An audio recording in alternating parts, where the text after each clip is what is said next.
Mm. Come on in, everybody. We see you out there. It's Friday morning. Holy crap. This is the last podcast for February 2026. Yeah, scary, isn't it? Oh, no. I'll have you know I survived my accountant. It took a couple of days. Oh, well, that's good. I've survived my accountant. I have to get my sales tax in the mail today.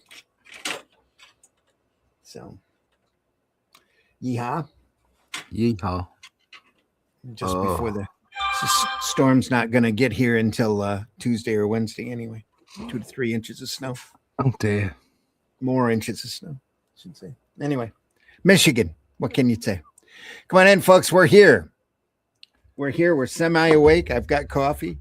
I've got a great book. I've got Russ here. We're going to enjoy this graphic novel.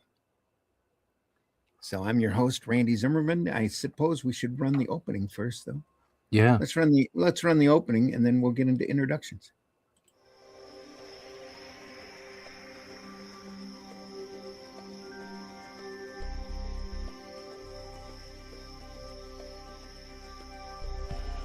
What was that? This is not a charade. We need total concentration. Now, once again, this time, with theory.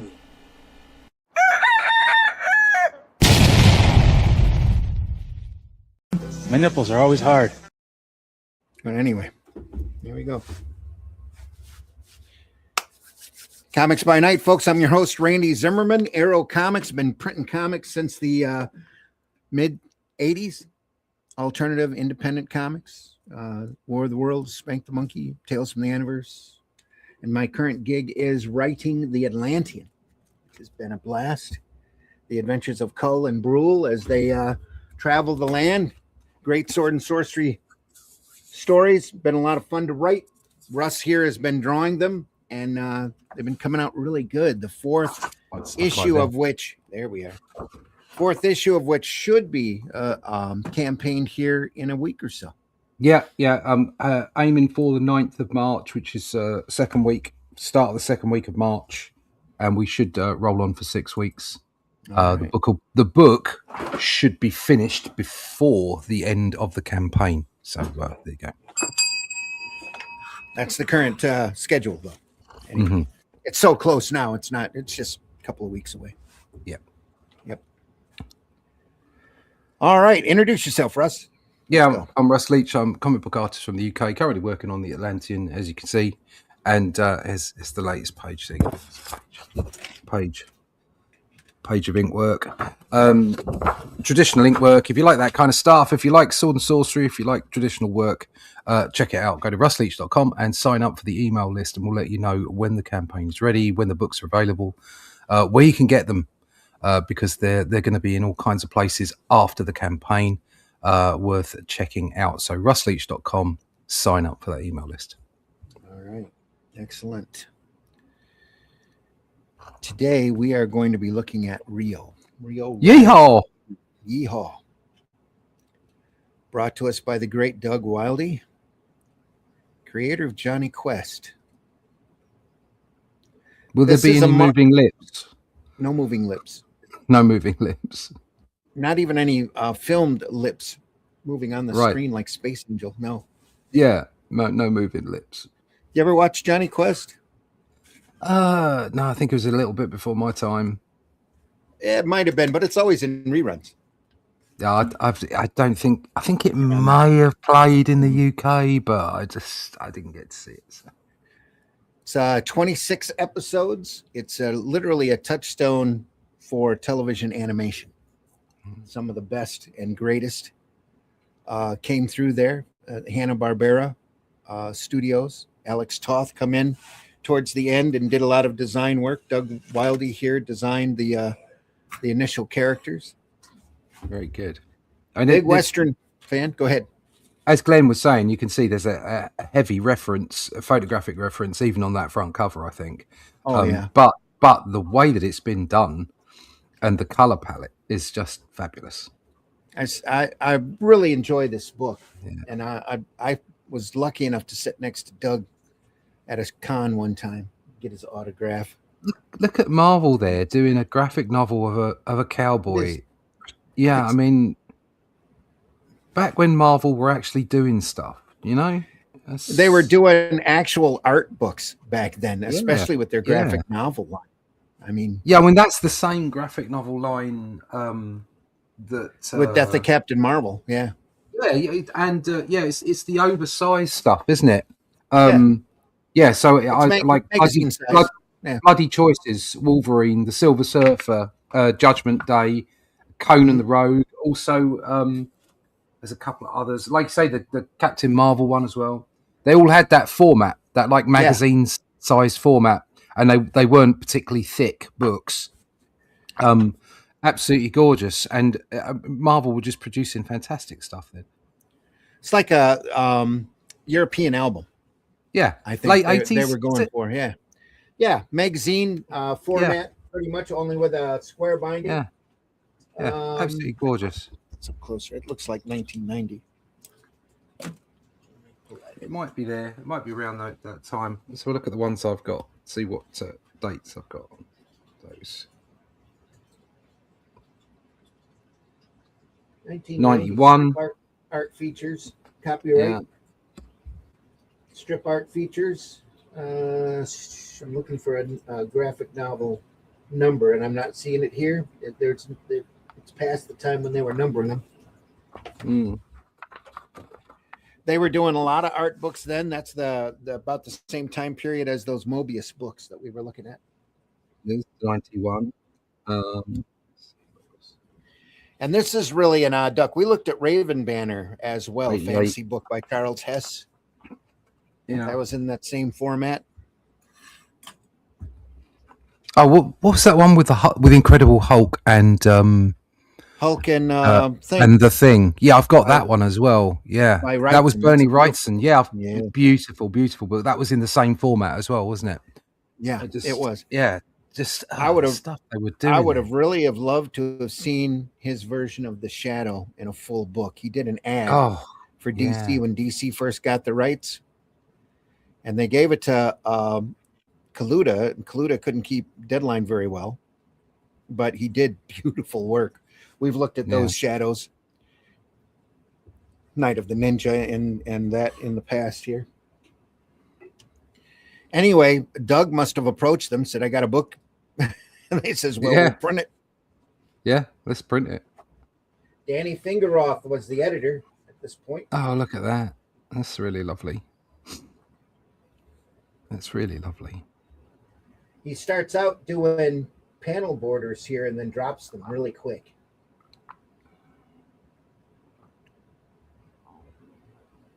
But yeah, you can tell this is a labor of love for him. Yeah, it's a labor of love, isn't it? Look at it. Right the way. I love the lettering as well. Yeah, I'm really sure big. He did this on his own. Yeah. Yeah. Well, it might have been meant to be printed smaller too. Right. Because back during this period, they were fooling around with all sorts of different formats. This might have originally been meant for a digest-sized book, especially with the way the lettering is so big. And you could read that pretty much through the camera. I can read it with my bad eyes. Yeah. This is great. Down the little used rutted road. Yeah. That's a negative space. Little odd panel gutter here, curved. You could have continued that over. Yeah. Where would the fun be in that? Get that French curve out and draw that baby in, and I would imagine he went through and masked out all of this stuff for the colors. Yeah.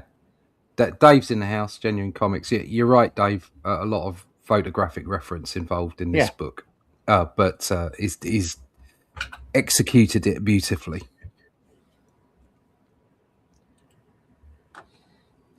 Marvy's in the house. Marvy says, "Good morning.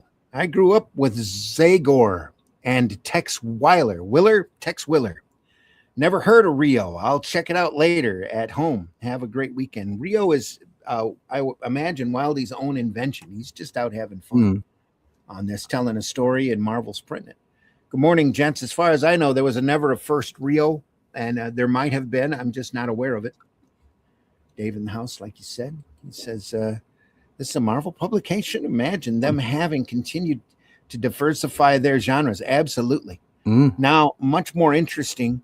How much more interesting the comic book landscape would look right now? Well, Dave, during this period, Diamond was becoming the exclusive distributor. The direct market was booming, and Diamond was getting a wedge in on exclusives. And Diamond was going around, and I know this for a fact, telling everybody that superheroes sell. That's what they want to move in. Retailers move superheroes, don't do westerns or passe. Romance is passe. Do superheroes. I think, and without sounding offensive to my American colleagues, friends, and cousins, the way the American comic book industry went was very American. I mean, it was the bucks. Do you know what I mean? It was it was about the money. It went the Wall Street way. It went the executive way. It was like, what can we sell? What can we sell? What can we sell? And at this point in time, the comic book industry in America was almost going to flourish into a European industry. Yeah, where the European industry was all about the art of comic book, and the art of making comic books and the different genres, and that in itself was a business. It didn't have to be a multi-billion-dollar business. It was a business. It made money. It was doing okay, and they made good books, and it was all about the art. Or the art of comic book. And we were getting close here. Marvel were getting really, really close at the end of the 80s, and DC as well. And there was some and there was some absolutely stellar stuff going on. It just all got funneled into the money making machine, and it ruined it. You could have had a beautiful, flourishing industry of comic books. Lasting till now in the same way that manga is, in the same way that European comic books are, but no, it got knuckle dusted. Like you said, due to greed. This is 1990 when this was copywritten. I imagine that's when it was printed. This is about 4 years into the Image era. So Marvel is really being bold here, printing another genre than superheroes. Well, Image, when did Image start? Image started in the 90s, didn't it? 85, 86, yeah. Well, Image started in 86? Yeah. Was it not 96? No, I'm pretty sure it was 86. I'll check Wikipedia, but I seem to remember I did a Chicago con when Youngblood 1 first came out, and it was just as Aniverse was coming out. Really? Oh, right. Yeah. Okay, I thought it was in the 90s. Because the big thing for Image Comics was founded on February 1st, 1992. Really? Yeah. It was established by a group of high-profile artists who we all know the names of. Yeah.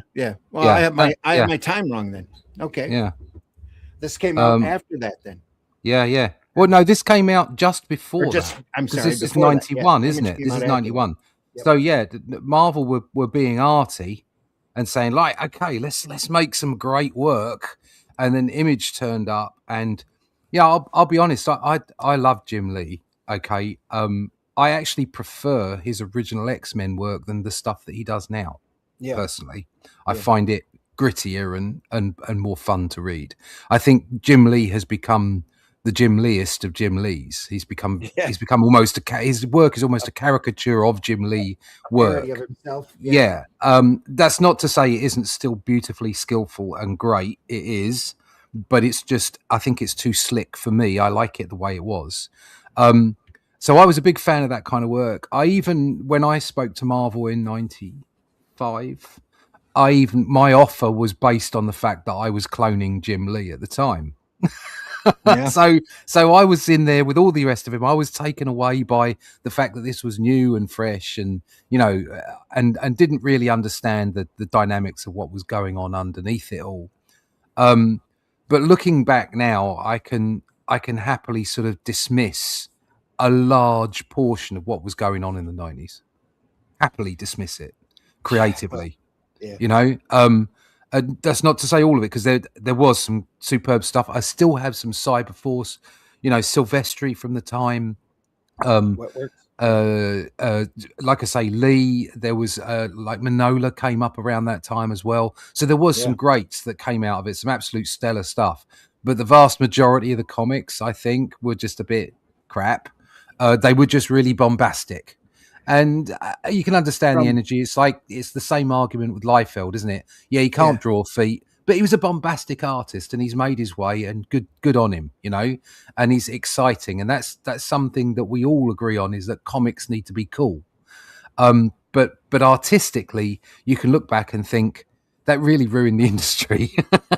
Absolutely. When I was during this period, I was printing alternative and independent comics. And Arrow Comics first started up in '85. And I watched the market go from this beautifully diverse, ingenious, mostly the black and white and alternative market was really breaking ground, doing some phenomenal things. And I keep meaning to pull some of those books up that aren't around anymore just to show folks how great that period was for alternative and independent comics. And then Image happened. And then all of the retailers invested in Image, and they stopped investing in the black and white books, and the black and white books slowly faded away. And that's not saying that it wasn't some of the black and white market's fault, because we had publishers out there printing really substandard black and white content that was eating a lot of retailer money. And then this content comes out from Image that's all guys in spandex costumes and that, and they decided to stop looking for the next Turtle, Ninja Turtle, and start looking for the next Youngblood or the next that's right. And it was very flashy. That whole black and white market just dried up really quick. And but you know, that's rough decade. It was rough, but it cut down the creativity of the whole industry. It reduced it, no doubt, and the whole thing of indies as well. I mean, suggesting that companies like Image or Dark Horse or IDW are in some way indies. Okay, they're not the size of Marvel and DC, but they're still huge compared to real independent comics. And that kind of did it as well. It's like the real indies were just thrown out because now we have a glossy version of the indies that we can call Image, an independent, book publisher. It didn't do the American industry any favors. Well, even from an artistic perspective. Yeah, even after Image realized their mistake, and they did, and they started publishing oddball, alternative, and independent comics, it was too little, too late. And the way that the Image structure was made, Image never lost any money on any book that they print. They never lose any money on any book that they print. It all goes back to the creator. So if the creator convinces Image to print a book, the creator is responsible for all the overhead. And a fee to Image for allowing them to have that logo in the corner. And then everything else, or not everything else, but I think a large percentage goes back to the creator. But getting to that profit margin has always been the rough thing. So that's why you see a lot of Image books get sporadic and, miss deadlines, and especially the more unusual titles. It gets really hard to do a book when you're having to cover the bills and worry about whether or not your book's making enough money to break even.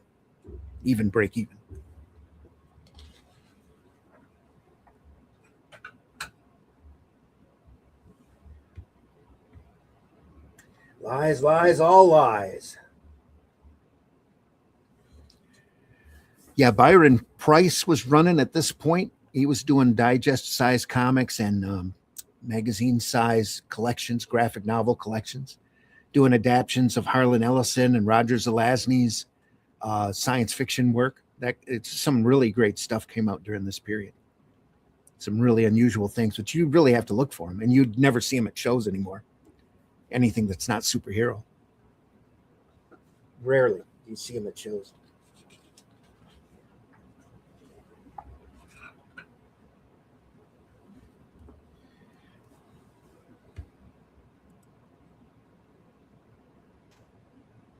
Here he's dropped all of the panel borders. He's breaking out, just having fun. I mean, he's still got gutters. It's just that very rare do you see a panel border. There's little tiny lines on some of it, but a lot of it is gone. Mm. I think that's pretty sharp. That's like Magnus was like that. Yeah, yeah. You Kinda can see cool. there's like a Go ahead. fine line there. He's got some border. This Yeah. is- yeah. It's like a really small rapidograph line on Yeah. some of it. Not all of it though. Most of it just drops out. Not that it's a bad thing, because the color on this is really popping, I think. Like you said, his palette is really nice.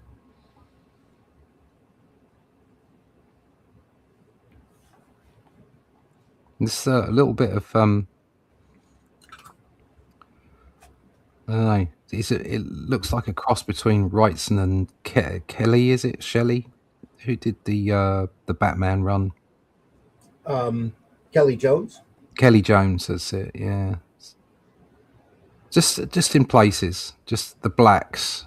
Yeah. The way that he's using some of the negative spaces. He did comic strip work for a while. I think he had a comic strip called Jason's Quest for a little bit. Right. It's nice work.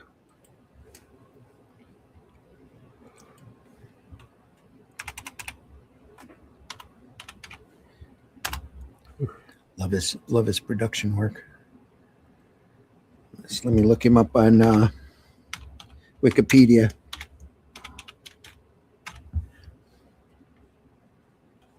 That's about the only thing that they're trustworthy for on this. Is sometimes their autobiographies are really good. Douglas Samuel Wildey, May 2nd, 1922 to October 4th, 1994, was an American cartoonist and comic book artist, best known for originally conceptualizing and co-creating the classic 1964 American animated television series Jonny Quest for Hanna-Barbera Productions. Was born and raised in Yonkers, New York, adjacent to New York City. He did World War II military service at Naval Air Station, Barbers Point, and Hawaii. Oh, that would have been... well, no, actually, World War II in Hawaii, that was probably pretty hair-raising. At the time, they were worried about another Pearl Harbor. Where he began with his artistic talent and creative animation career as a cartoonist for the base newspaper. He recalled his professional start as freelancing for the magazine and comic book company Street and Smith in 1947. Because comic book writer and artist credits were not routinely given during this era, the earliest confirmed Wildey works are the two signed pieces in his publisher's Top Secret number 9 from June 1949. A one-page house ad and the 10-page adventure story Queen in Jeopardy by an unknown writer. He went on to draw primarily Western stories for youthful magazines, comics, including Buffalo Bill, Gunsmoke, unrelated to the later television series, and Indian Fighter. He also contributed to the publisher's Master Comics, Story Comics, cross publications, and possibly others, pluckishly, which is a word that I don't run across very often, puckishly observing that he'd work for every publisher except EC, the good one. In 1952, Wildey moved with his whole family, wife Ellen and oldest daughter Debbie, and to Tucson, Arizona. 2 years later, he began a regular stint at Atlas Comics, the 1950s forerunner to Marvel, where he drew dozens of Western stories through 1957, primarily 4 to 5 page tales in such titles as Frontier Western. His art also appeared in the Atlas Horror Fantasy Comics Journey into Unknown Worlds, Marvel Tales, Mystery Tales, Mystic, Strange Tales, Uncanny Tales, and others. He's freelancing. Animation historian Ken Quattro favorably describes Wildey's most noteworthy Western comic style as the 19-issue Atlas Comics series Outlaw Kid. His take on the classic Western anti-hero, in which Wildey had creatively illustrated a 3 to 4 story arc per comic book issue.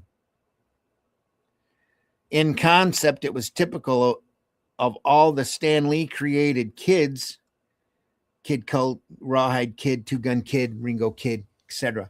What set it apart was Wildey's art. The Outlaw Kid was a monthly opportunity for Wildey to hone and develop his burgeoning art skills. Using Outlaw Kid 11 as an example of his work, well into the series, the influence of cinema on his work is evident. Though he may have had this influence all along, now it is readily apparent with panels staged like film scenes. The characters have a realistic, illustrative look to them. Most significantly, his artwork finally had the consistent luster of professionalism. Wildey varied his inking from the fine strokes of a etching to the bold and a solid black to attain dramatic chiaroscuro effects. Another word I don't run across very often. Much of his work was reprinted by Marvel through 1970 through 1974, exposing Wildey's work to a younger generation. After the Atlas Comics entrenchment of 1957, during which the company mixed a trove of inventory stories by Wildey and many others with new material for about 2 or 3 years, Wildey freelanced on a small number of standalone anthology stories for 2 other publishers, Harvey Comics and In the Warfront number 34, and DC Comics Tales of the Unexpected 33 and 35. House of Secrets 17, My Greatest Adventure number 28 and 32, House of Mystery number 89. He also later drew the first issue of Dell Comics TV series spinoff, Dr. Kildare, aka 4-color number 1337 of June of 1962. Dell used to number on the inside cover in the indicia all of their 4-colors in case anybody wanted to collect them, and they numbered up into the thousands. That they did. Dell did all sorts of TV and animation comics, licensed work, a lot of Disney work, little Looney Tunes stuff, just anything from that time period that was family friendly on TV.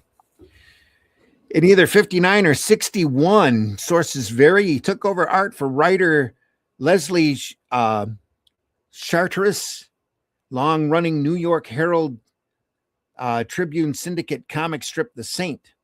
Some of their strips are inked by Dick Ayers, as the deadlines of producing a daily and Sunday strip proved daunting. The strip ended in 62. Adding credence to the latter date is Wildey spending part of 1960, possibly only a month, penciling his idol Milton Caniff's famed Steve Canyon comic strip, trying unsuccessfully to launch his own syndicated strip. 2 such proposed strips would help provide a character name for some narrative background to Wildey's later animated television series Jonny Quest, as he described in 1986. Once tried an automobile comic strip because the whole country runs on the automobile economy, right?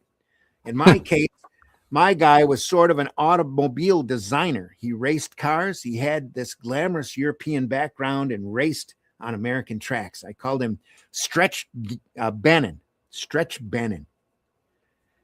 Then later on, I tried another strip about a artist team that traveled the world getting into adventures. The name was Race Dunhill. So I put Race and the Bannon together, and that's where Race Bannon came from. Race Bannon's in the Jonny Quest strip. He's the bodyguard for the Jonny Quest and Haji. Oh. The guy with white hair that looks like Pence, the guy who was vice president for a little while. Television animation work. Following the end of The Saint. Here, let me turn this page here so folks have something to look at. There we go. Oh, look at that. That pool table. That's beautiful. Following the end of The Saint comic strip in 62, Wildey found through an ad in the National Cartoonist Society newsletter what was initially a 1-week television animation job in Los Angeles, California, working under artist Alex Toth on Columbia Productions' 1962 animated series Space Angel. That's the one with the lips. Film. Wildey eventually worked on the animated series for about 12 to 14 weeks, after which he then recalled and carried on and over into 86. Quote, I had applied to Universal Studios, which was called something else at the time, as sort of a storyboard artist and production designer, producer. Stanley Kramer's office got interested in my stuff, so I figured rather than move back to Arizona where my family lives, maybe I could latch on to Stanley Kramer, the animation studio. Hanna-Barbera was up the street from there, so I simply crossed the street, went up to Hanna-Barbera and said, look, I'm an artist, and so forth.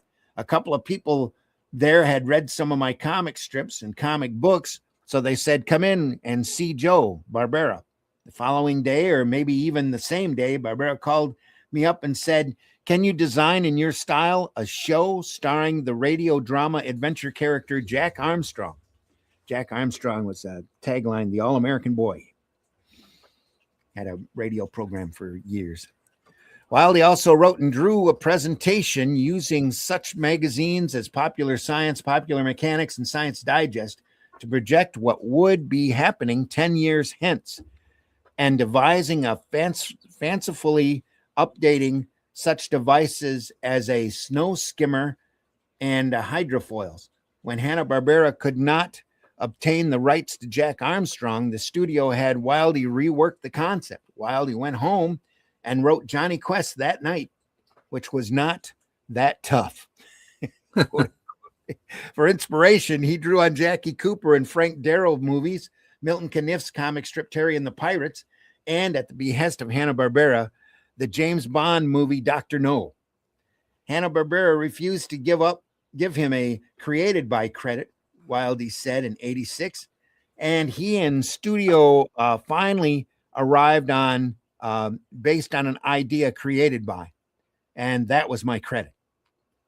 The prime time TV animated series Jonny Quest originally debuted on ABC in September 18th, 1964. It was American's comics historian Daniel Harriman then wrote Wildey's designs on Jonny Quest gave the cartoon a distinctive look with its heavy blacks, i.e. shading and shadow, and its Kniff-inspired characters. The show was an action-adventure story involving the feature's namesake, a young, brave, and brilliant 11-year-old boy. The cast of characters included Johnny's kid sidekick named Haji, Johnny's globe-trotting and brilliant scientist dad, Dr. Benton Quest, and the group's handsome bodyguard, secret agent Race Bannon, who looks as if he stepped out of the pages of Kniff's comic strip Steve Canyon. The look of Jonny Quest was unlike any other cartoon television show of the time, with its colorful backgrounds and its focus on characters with their jetpacks, hydrofoils, and lasers. Wildey would work on other animation projects, but it was with his work on Jonny Quest that he reached his widest audience, bringing a comic book sense of design and style to television cartoons. Although Wildey did not design the more cartoonishly drawn comic relief pet dog Bandit, which was otherwise designed by animator Dick Bickenbach. There's a name. I love that name, Bickenbach. Wildey then went on to work on several other animated series, including Herculoids, Jana of the Jungle, Return to the Planet of the Apes from 1975. You ever see that cartoon? Yeah, he's done them all, hasn't he? Yeah. Let's face it, he's been everywhere. Godzilla Power Hour in 78, Mr. Oh, T, God. 83, Chuck Norris Karate Commandos in 1986. There you go. There's a series. It must be nice to be able to walk over the street from one studio to another and go, hey, I'm an artist. Can I get a job? Yeah. That back in the day, that was the way it worked. It was. That's the way it worked.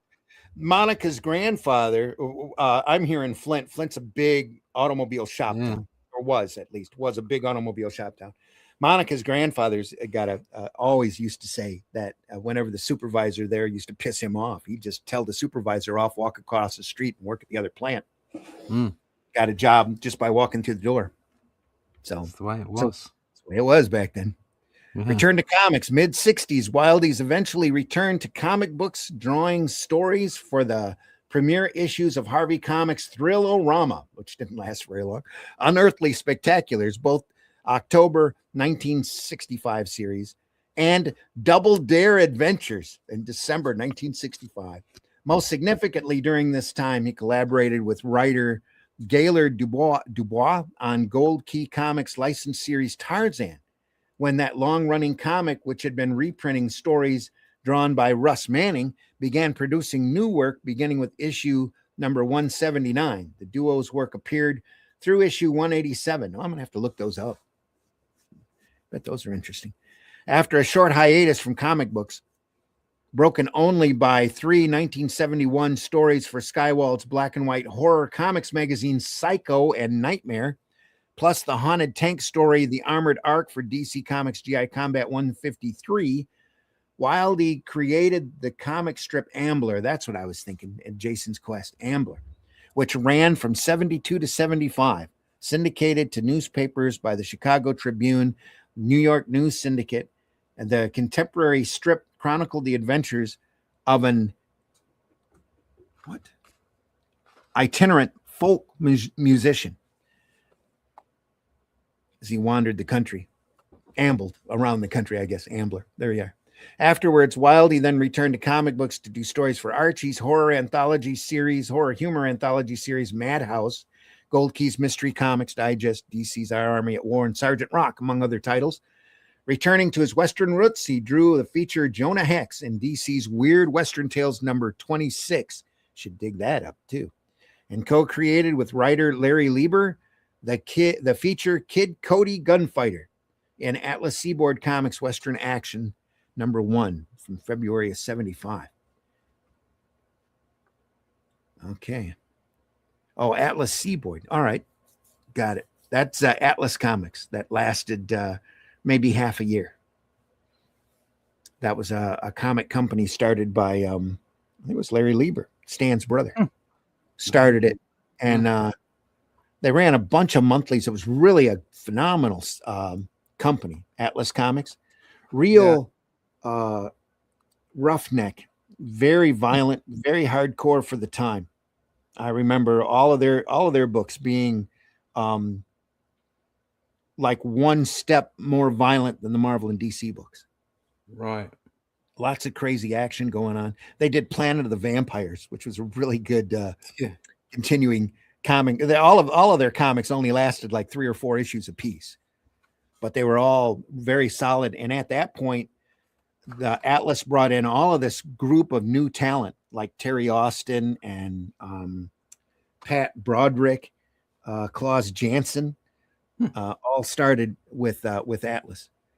Wildey died of a congenital heart failure in Las Vegas, Nevada, October 4th, 1994. He was around 72 years old at the time of his death. He was surrounded by numerous family members and working colleagues by his side. Bibliography in 71, Jim, with a name too long to pronounce, published a Wildey portfolio, The Movie Cowboy, consisting of around 26 illustrations sized 12 by 18 inches. Said historian Quattro, Wildey had shifted seamlessly between pen and brush, from the finest pen strokes imaginable to the soft nuances of wash, from the monumental close-up of a grizzled Martin Landau to the sunny sweetness of 2 women waiting for a stagecoach.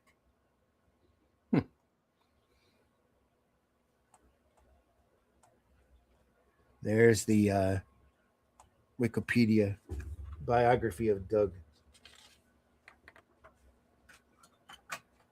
We continue on. Different, not quite black here. He's using a dark brown. Nice, lovely. Yeah. Love this. The floor. It's got a little print on it.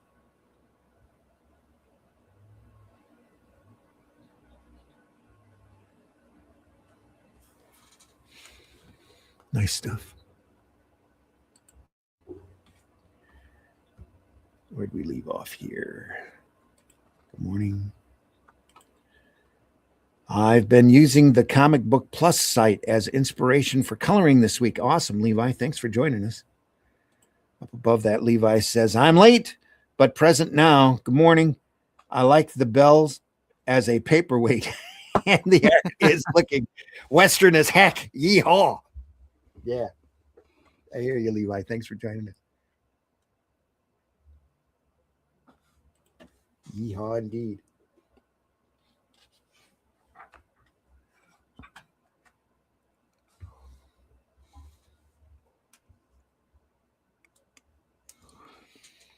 like you said, cartoony realism.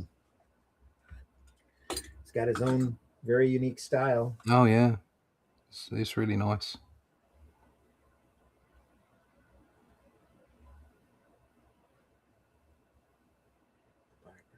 Don't start asking me questions. Don't start asking me questions, Charlie. Oh, newsflash, by the way. Yeah. Star-Lord is having an archival collection. You know, that would be a great thing if they were consistent. Well, Rebellion of it's on Amazon. Oh, that's Star-Lord. Yeah, awesome. no, not the other Star. No, the first Star-Lord, not the first, the British Star-Lord. The British Star-Lord. Yeah, it's a compendium, volume 1 archival collection, out in November. How many? That's amazing. Actually, they had to go through and get the rights to all of that. I think it might have been easier for Star-Lord because it was separate from 2000 AD. Yeah. So I'm not sure. I'm not 100% sure of the format. I don't know if it's literally just every book back to back until it joined with 2000 AD. Yeah, that would be rather than the stories, all together, like compacted. It's literally just one issue after the other. I hope it is that, and that's coming out in November. Well, they've always needed to do an archive collection of 2000 ADs. It's just it's 50th anniversary next year, isn't it? So maybe they will. Getting the rights for all that would be a Herculean task because of the way that it's structured.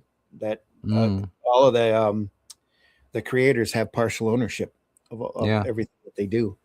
So you have to go to each individual creator and have them sign off on it before you can print the book. Well, let's wait and see.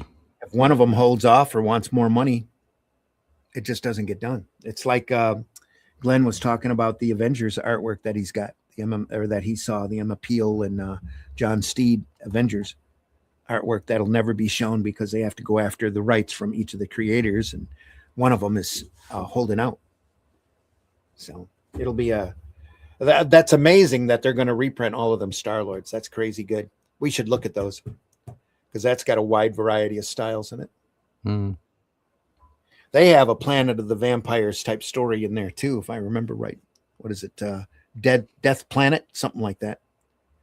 There's a story that runs through Star-Lord called that. Yeah, I can't remember. It's something to do with the very, very violent Bermuda Triangle, isn't it? They went through the Bermuda Triangle and ended up in this place. Planet of Monsters. Planet of Monsters. Yeah, no, it was brilliant. Absolutely brilliant. Yeah, always fun. Those Star-Lords are a lot of fun to read. Glenn's in there, feeling really sick today. Oh, sorry, Glenn, man. But couldn't resist listening in. Hopefully see you Sunday. Great art, by the way. Here we are. Yeah. See you better soon. We love it. Yeah.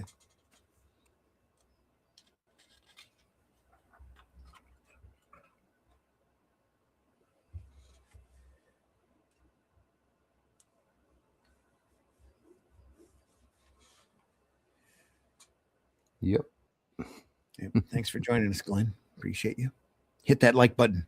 Everybody out there, hit that like button. Hit the button. Wherever you're watching us from, that just goes to help the algorithm, helps us be seen. So.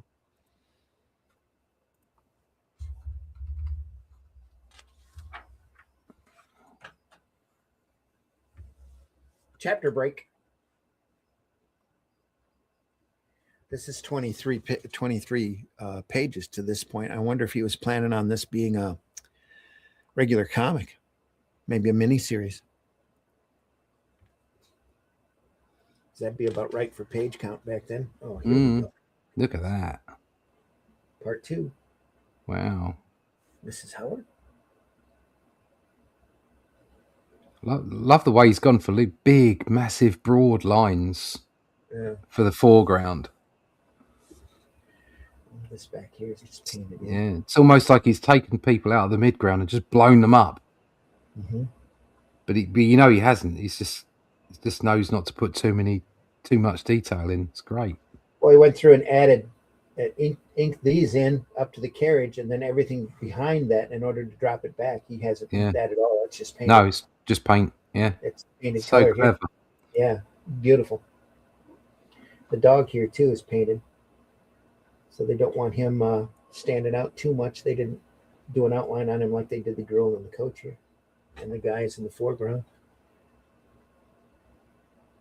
That woman out there, Mrs. Howard,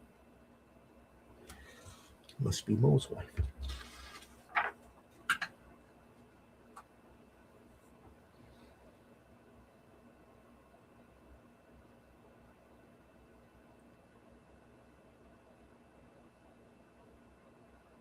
It's been over 6 years.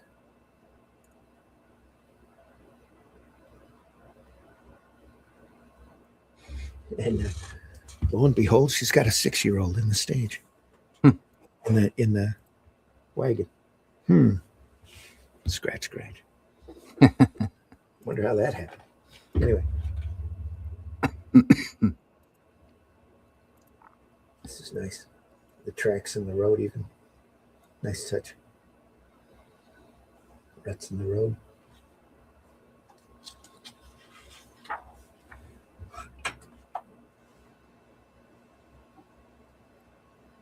Barrel.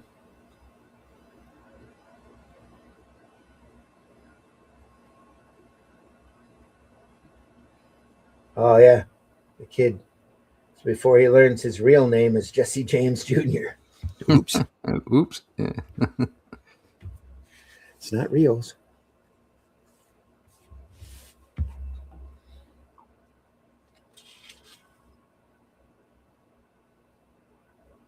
Is that Michael McDonald there listening in? Could be. Here? Yamo B there. Yeah.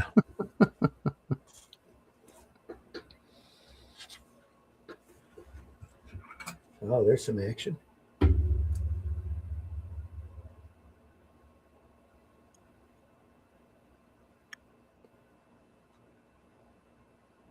Nice shade.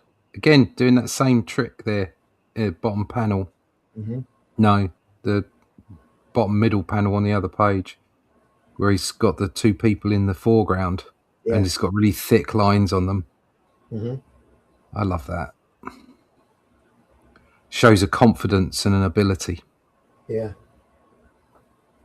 Just loving the tracks in the road here. It's a nice touch. You don't see that in comics very often, I don't think. No. That's a nice action shot. Yeah. Excuse me. Just enough to get that point across. You can see his animation style coming through.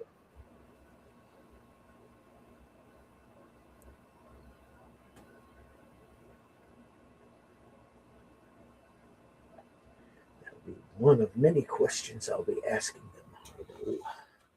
It's very tight work. There's nothing loose in this. Yeah. I don't mean the style. I just mean the focus of the panels and the people. It's like it's really focused. It's just so good.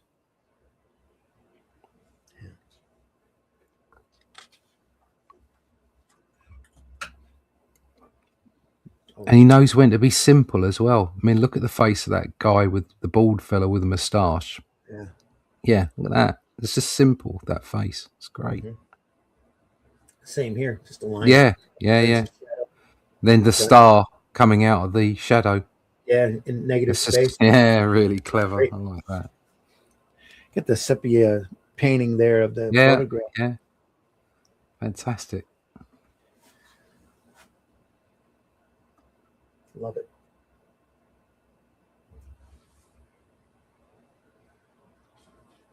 Oh, that reminds me of the guy from Jaws.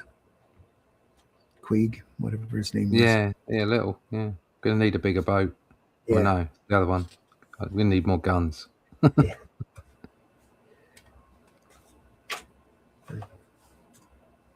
Lightning. Yeah. Look at that. Look at this. Yeah. The rain. Bottom right. It's a lot of line work here. Line width variance here. Just to pop it. The post and the guy standing in the foreground. Yeah. Brilliant. Here as well. He's going back to that same palette that was on the cover. little rain. It's nice. Those are all line. It's all line work here. All that rain.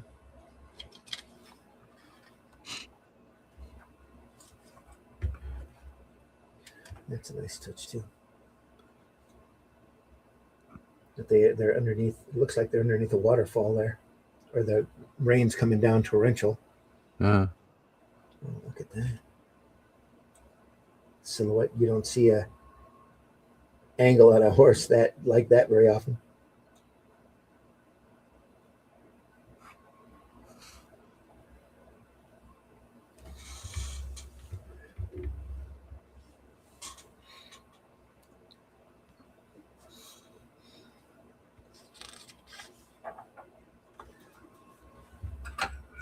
Oh, look at that. There's a little bit of time. Yeah. Oh, love this. Look at that. It's got emotion to it. It's got motion and emotion to it. I love the rain back here. It's all little thin lines. Just fantastic. The horse here. This panel here too. Really nice. I like it.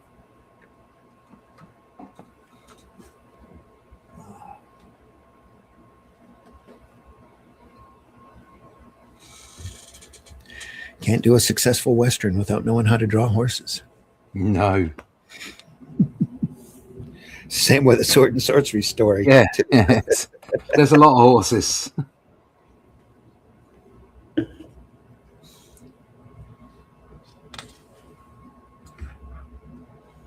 Tom Howard is Jesse James, infamous bandit, lives among us.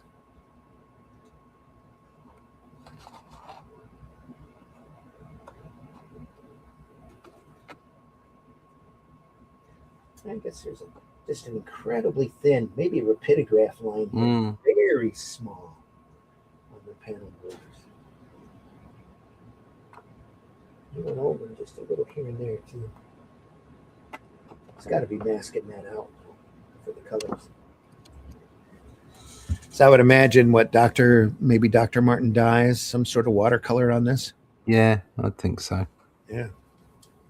I don't know if it's Dr. Martin Dyes just because of the earth tones of the palette, but I don't know. It's very punchy, isn't it?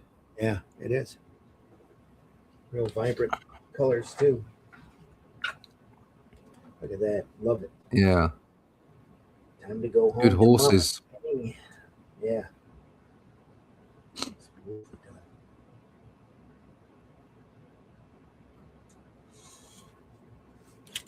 You've never seen Jonny Quest? That's pretty crazy.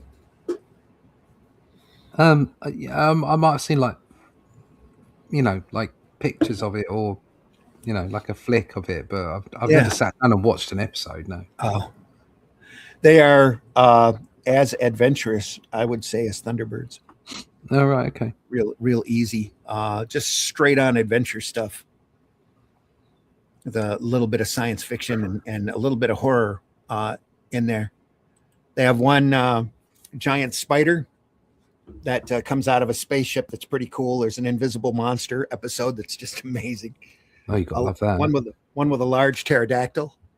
That's pretty hot. Full on dinosaurs. Gotta love dinosaurs. I don't remember there being any dinosaurs. Well, a pterodactyl's a dinosaur. Well, yeah, pterodactyl. Yeah, Turu. Old man was controlling him. Come, Turu. Great stuff, though. Let me see if I can pull up the opening here. Can we? We'll just get struck, won't we? Yeah, we won't play the music. The music's the big worry, I think. Right. Anyway. Stupid ad. It's like stupid monkey. Let me see here. Share screen. Everybody here in the States has probably already seen this a lot. Ready? I'm going to can the sound. Oh, and it's shaky, or it's blurry. There's Turu. Oh, right. Okay. Oh, Sorry for the Y7FV. Friendly lots of violence, animals. perhaps. There's the spider. Yeah. I think I've seen this. I think you've shown this before. This is what I've seen. Could be, yeah. The whole show is like this. It's got this quality. There's Ray Spannon. Yeah. The guy who looks like Pence. Floating platforms. There's Bandit. Little snakies. This is from Boomerang. Boomerang showed it for. I don't even think they show Jonny Quest anymore. You can find all of them over on Tubi. That's from the pilot. That's amazing. That's great stuff. The pilot's the only episode that doesn't have Haji in it, which is his Indian companion. Right. And the story behind him is that they saw the pilot and they decided the kid, Johnny, needed a companion to work up against. And they told Doug, like an Indian companion, like Tano. And he goes, "You want an Indian companion? I'll give you an Indian companion. Here you go."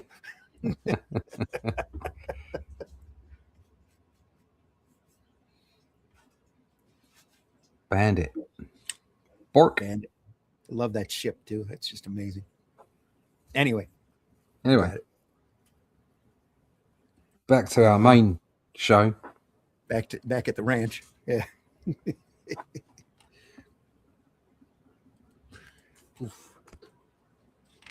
More Rio. Oh, look at that. Oh, look at that. Boom. Huh. That guy on the right there looks. Yeah, he looks a little bit like what's his name from Kung Fu, Master of Kung Fu. Yeah, David Carradine. Carradine, yeah. Gave the kid his star. Nice touch. Look at that. So again, the background here is all just painted. Everything's inked. That's important that he wants you to take a look at.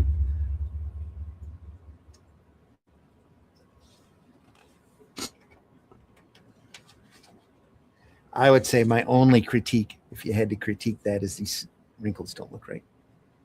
They look like patches to me. Right.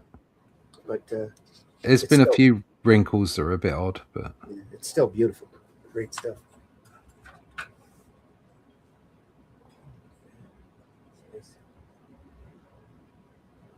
I'm going to shove this gun up your nose. Then what are you going to do, eh? Pretty much. Timmy! Yeah. Timmy!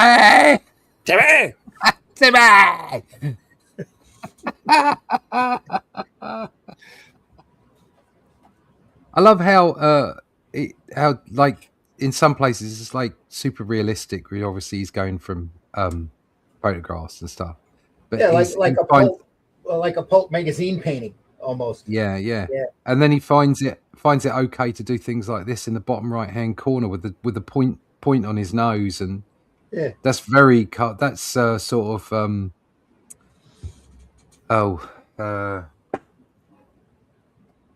Alex Toth like. Yeah, very much so. Yep. Yeah. Well, they work together quite a bit, so. Yeah. So, but it's great that you can. I mean, it's even in the same panel. That woman, she's quite realistic, and then the guy at the back as well. And then you get those two guys on the right hand side that are moderately cartoony. They're great. I love it.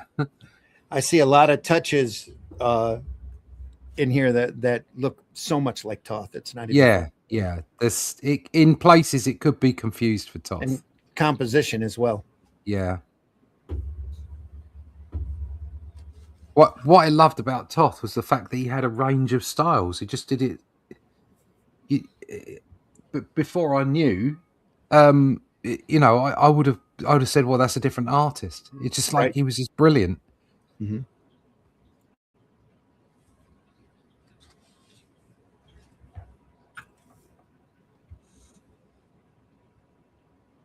Soul patch. Almost looked like Richard Gere there for a second. No? All right. I just looked at it funny. It's my glasses. Ugh.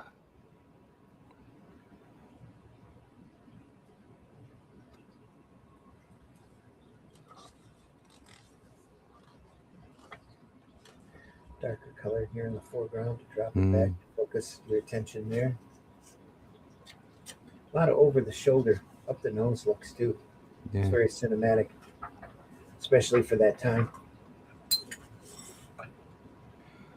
Well, I mean, it's hard to believe this is a Marvel published book, to be honest.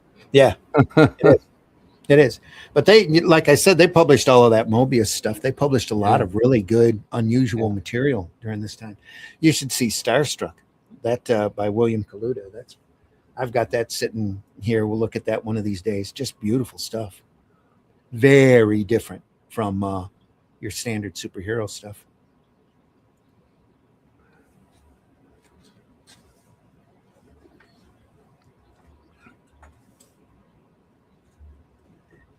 Love his palette choice here. Browns and gold. Just great.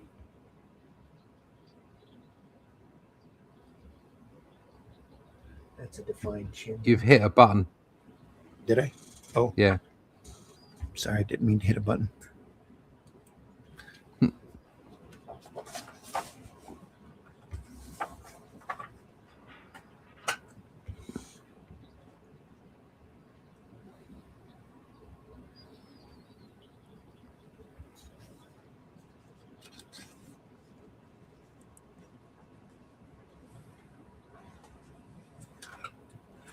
It's an execution. Look at that. Yeah. Wow. It's fantastic.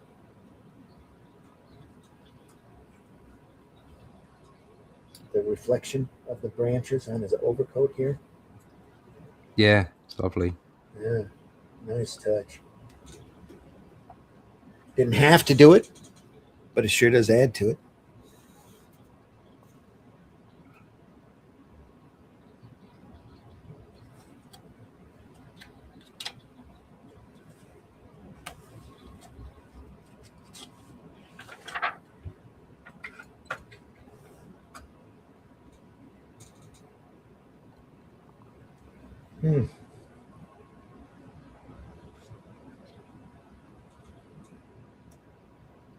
Interesting tight shot here.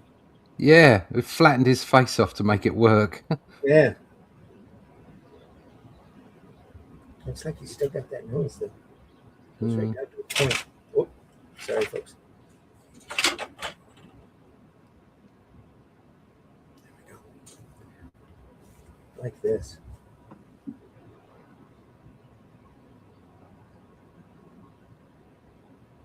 Really working off the harsh lighting here. Yeah. Nice. I love it. I love that panel. It's just great. Oh, man. Look at that detail.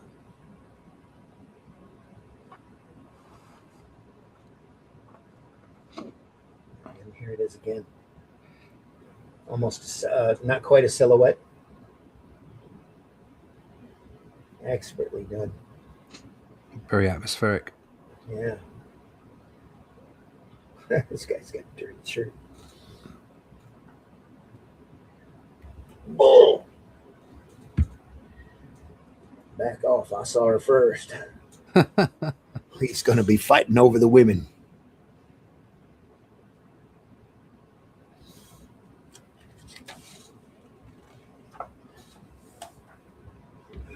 Oh, there we are. Get him. It's a fight. Yeah. It's a ruckus. Yee-haw. Oh, look at this. That's great. Yeah. So after all that time, he's got this tight camera, and then he just whips it back to show you the scene. It's great. It's like all the places where the bullets are going through. Pew, pew. It's like Remington painting there. And the inked. The barrel's got a couple of bullet holes in it. Yeah. Close call. Main Street's turned into a battleground. Where's Sheriff Webb? Still doing his farm chores, no doubt. Rebel maggots. Blue belly scum. Satisfied Reb, you got one of your ladies. Oh, I didn't mean to shoot no woman. That's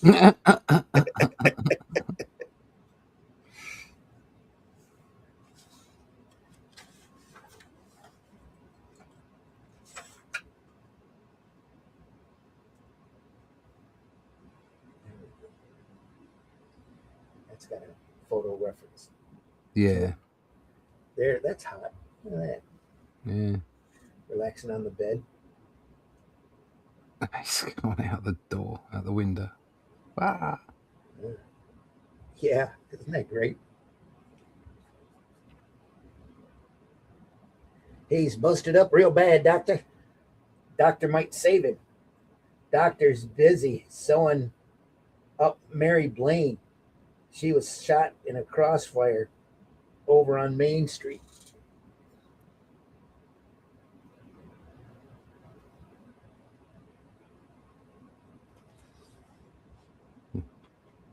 It's kind of interesting here. Kind of a smudge.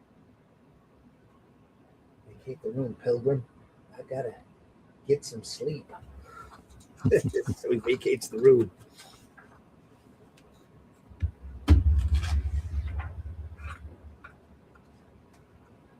Arrest him.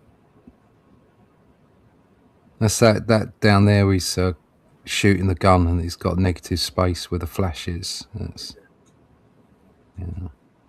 Special guest appearance by Charles Bronson. Yeah.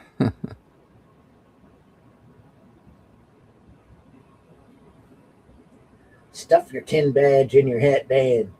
I'll help you out for Harlow's sake, but you'll all do exactly as I say. Understood? Rio taking command.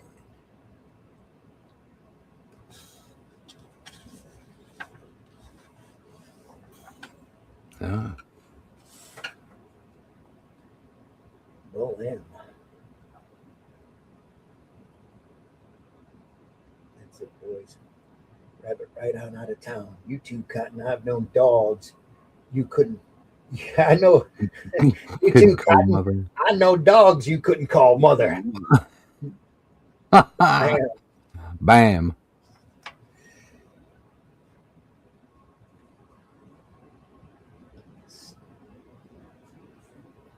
Some shovels and bury Harlow, Webb, and Cotton Dobbs. Dead bodies in the street hurt the image of clean, quiet limestone city.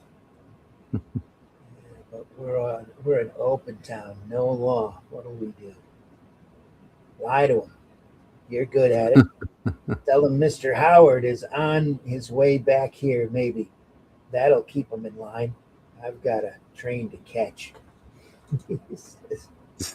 And these ending quotes are quite good. On April 3rd, 1882, in his hometown of St. Joseph, Missouri, the company of his trusted lieutenants, Jesse James took off his guns. He was promptly shot dead by Bob Ford, who collected a $10,000 reward. Jesse James Jr., Timmy, grew up to become an attorney at law. Not the same Jesse James. Yeah, not the same. And that's it. Good night. What a great book. RIO Rides Again, folks, by Doug Wildey. Yeah. Creator, writer, and artist. Cindy Emmert design. I don't think Tom DeFalco gets enough credit for his EIC ship, because it was under him that there was a lot of this kind of stuff, wasn't it? Yeah, there was. And did he come in after? Is he coming after Shooter? Shooter, yeah. Did he come in after Shooter? Because I mean, Shooter got the ship back on the. He got him back on the straight and narrow. Yeah, I'm pretty sure that was the 80s. Yeah, he was harsh on. Yeah, so he would have come in after. Yeah. Yeah, and so but DeFalco was obviously focusing more on different lines, on different stuff, and he produced this stuff, and it was great. Well, it was a prime time because the direct market was wide open at this point. People were ordering a ton of stuff back in the 90s.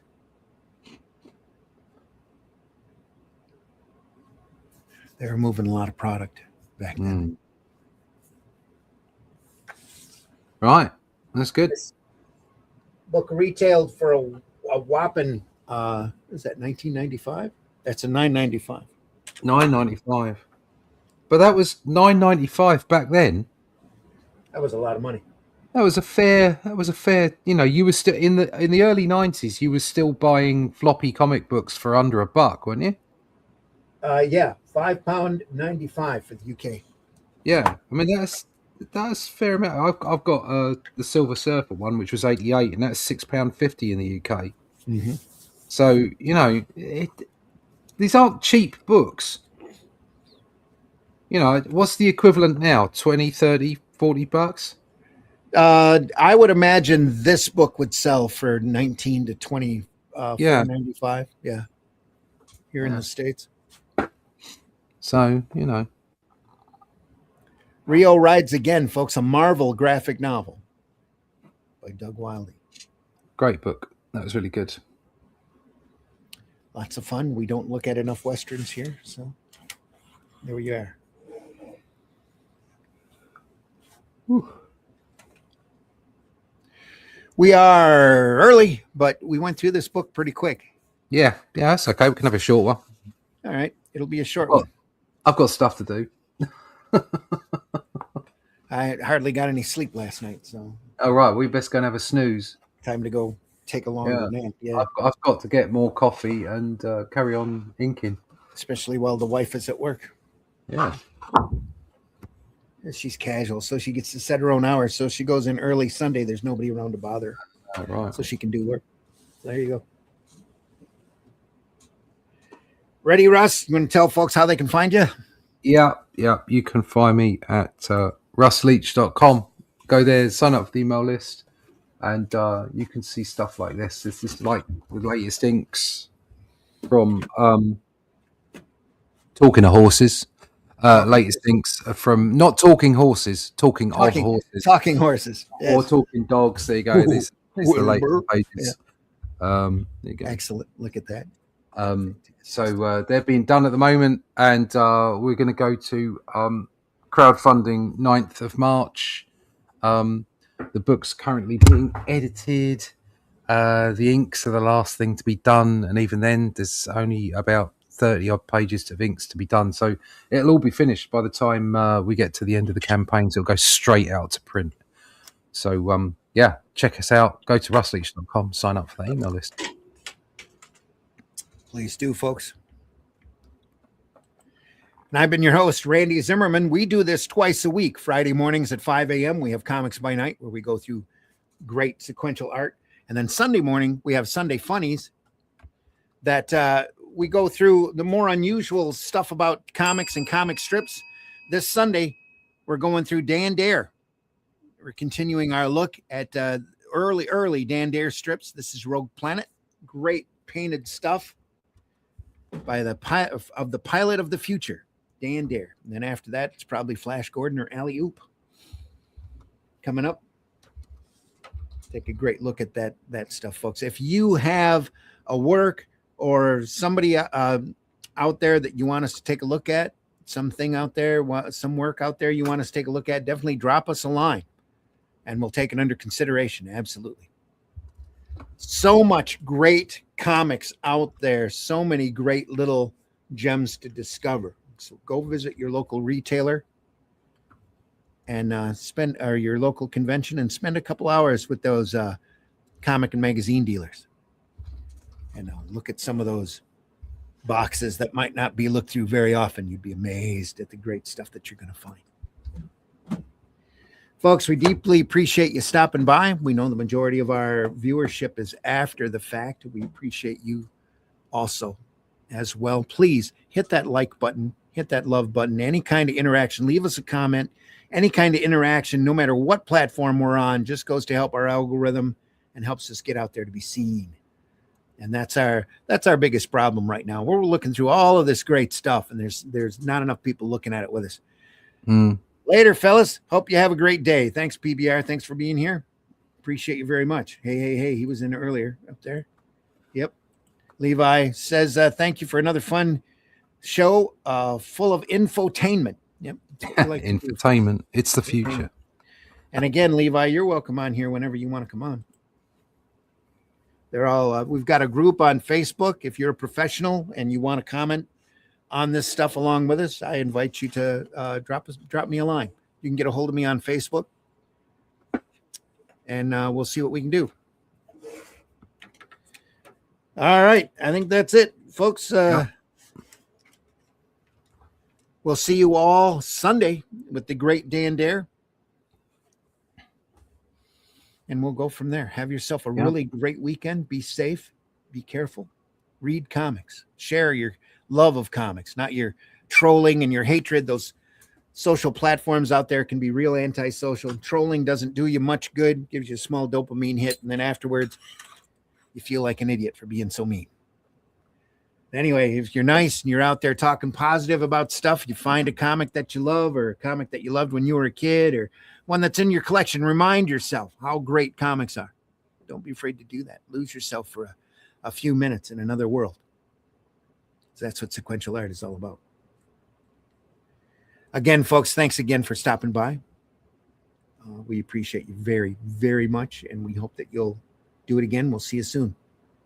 That's for Danya. Take care, everybody.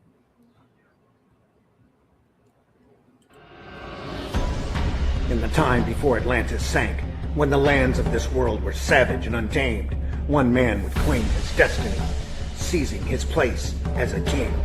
After defending his throne and learning the devastating truth of the Serpent Kingdom and its deadly cults, King Kull in his right hand ruled the Spear Slayer, make a solemn vow to hunt down and destroy the hidden empire of these serpent demons. These are the tales of those journeys. This is the Atlantean. Tales inspired by the brilliance of Robert E. Howard, featuring his first barbarian characters as introduced in the pages of his classic tale, The Shadow Kingdom. Each volume contains beautifully painted covers and around 50 pages of original black and white art and story, featuring classic sword and sorcery adventures you don't want to miss. Join us on these epic adventures and sign up now for news with the email list at russleach.com. Bring your axe and prepare for battle. So this is the divine intervention. You could become a spiritual guru on your own, but you just have to tie your shoes, and you just have to know how to eat burritos backwards. Joke's on you, bitch. I love this shit. Hi, y'all. It's time for Appalachian Word of the Day. The word of the day is asphalt. Well, we wouldn't have been late to the convention, but it's your asphalt for not getting up in time. Hi, would you like some headphones? Absolutely, but how did you know my name was Phones?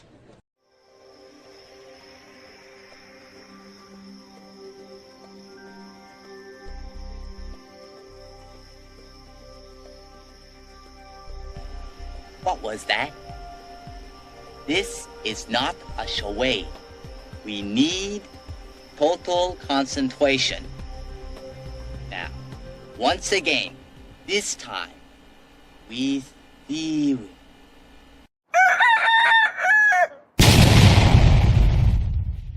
How can you close me up? On what ground? I'm shocked to find that gambling is going on in here. You're winning, sir. Oh, thank you very much. Everybody out at once. Taste the... Oh, taste the biscuit. Taste the goodness of the biscuit.